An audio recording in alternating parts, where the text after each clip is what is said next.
usual, I am late.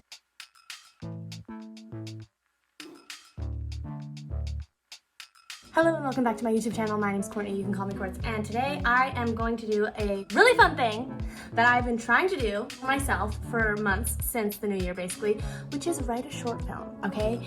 And it's not gonna happen in one day. No.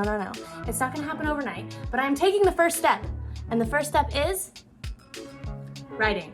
This is a day in the life. Wait, we gotta set it up. This is a day in the life of an independent filmmaker. So yeah, let's go. We have a day job to do. I know that some of you who watch me, like you guys know me in real life, but some people here might not know me in real life. And in real life, I work a merchandising gig, and it's nice because I can find time to be creative still and do my job and get paid. But yeah, it's a real part of being an independent filmmaker, is like finding your hustle in between your passions. So I've been meaning to for months, like literally my New Year's resolution was, number one thing was to like write a short film, and I have one in my mind that I just haven't sat down to actually start writing. So today, my dear friend invited me over to do a writing session. She's been meaning to write, so we are going to write together. First step to being an independent filmmaker is to be well caffeinated. Thank you. Bye. Okay, y'all, so I gotta go do some merchandising for work. This is realistic. This is real life. I hit up this Walmart. The birds look super cute. I thought it was really pretty. Then I hit up this London Drugs. Did my job well, did my job thorough. Then I went to the Superstore. Did my job good. And yeah, this bathroom here, they had this black light, question mark. I don't know, but it made my nails look fly. And then I decided that it was a vibe. It was a vibe indeed. After that, I took a little coffee break and planned some more content. I decided the perfect place to sit would be under this majestic cherry blossom tree.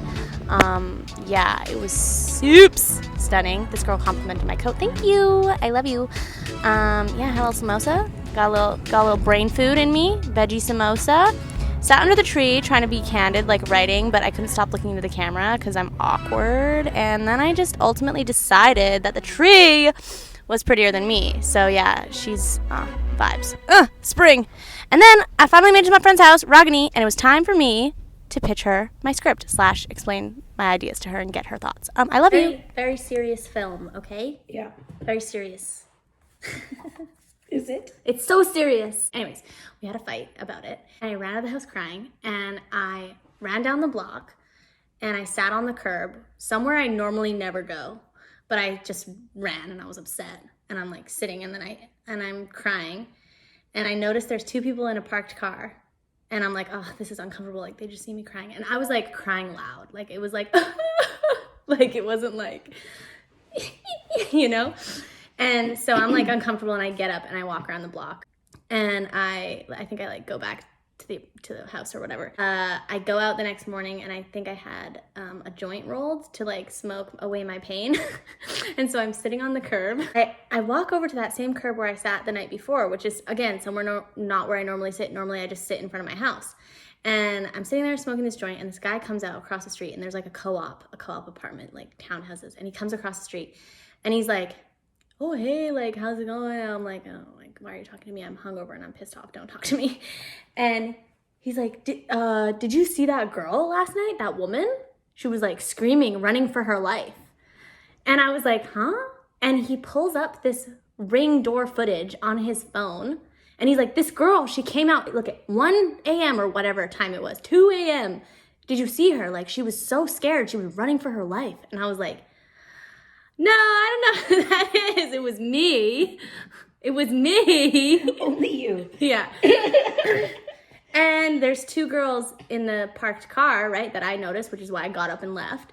And they're sitting there like smoking a joint or something as well, just sitting in the car. And he's like, these people were parked outside my house all night. They were parked outside. And then this woman comes and she's running for her life, screaming.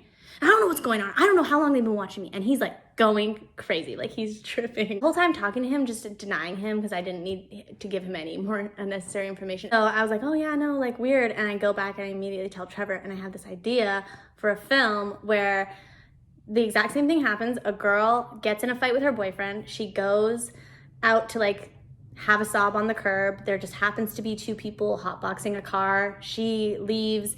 The man is going manic, looking at his like Ring doorbell footage and like constantly looking through it, like he is paranoid, like people are watching him. It ends up spiraling because he gets so paranoid to the point where any little thing that happens in the neighborhood causes him to go crazy, to the point where those two girls who like come back to hotbox their car in that particular spot, he ends up like murdering them because he thinks they're watching their house. And then the girl who had the argument, like kind of puts it all together. That whole scene where she was confronted by him, have you seen this woman screaming? And then she feels like really guilty. That he thinks that those girls had something to do with it. Yes. Right? But they didn't. But they didn't. They're totally innocent. Yeah. But he tells you at the time. They freak out. There's like a tension because he's manic. He's paranoid. In my mind, he's got like cameras in his house outside. And like he actually did. Like his yard was like a mess and he had like lots of cameras. He had huge security lights that would turn on. Yeah. So like anytime we would walk even just by on the street, it would be like spotlights on you. Right away, at the very first scene when you run away, you could like trip those lights and then just like oh shit, what, and then run into the shadow, like, but he can still see you, right? Mm-hmm. So the first time round, it's just as you say. The second time round, it's just as you say, except he kills those people. Yeah, right? Exactly. So everything's happened as you say. Then the third time round, it's you again sitting on the curb, but just you're not upset. Yeah, just chilling. And then he comes after you, sort of, but like to say, like, are you okay? Like I saved you. Like I got rid. And then you're just like running away from him, and but this is what he thinks he saw, right? Yeah, what he thinks he saw. So now you're running for your life, but what he thinks he saw is you running for your life, but he didn't realize he's the one who's killing. And then at the end, does he kill you or just kills Trevor? And then you have to live with the guilt of your lies. I think living with the lies is the way that she goes down, and almost to maybe the point of being crazy herself. And when you keep that theme on the whole time about the truth, right? Lies and truth, and make it that theme. Right. And the consequences of telling a lie. I love it. I just love when an idea or your like imagination takes you to places and then you just like, okay, this is so perfect, okay?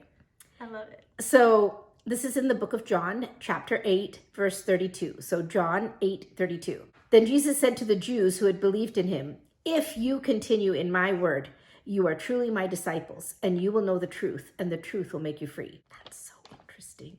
So you've just elevated your whole thing. So you've got your truth, you've got your lies, you've got your consequences. Yeah.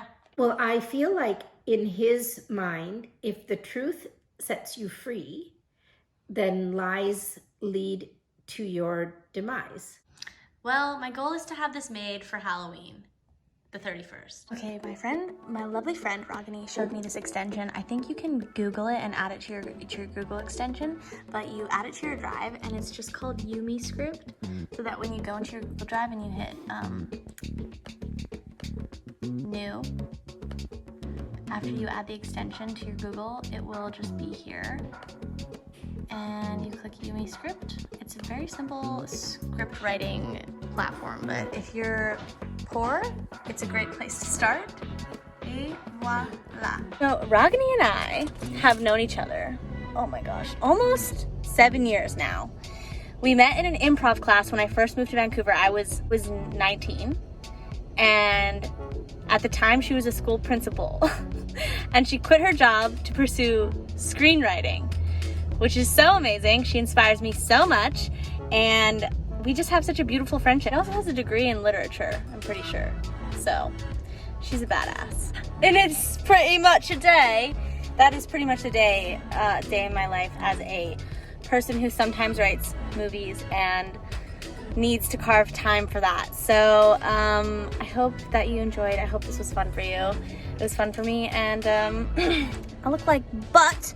So I'm gonna go home and have a nice hot shower. My name's Courtney. You can call me Courts. Like and subscribe. See you guys in the next one. Bye.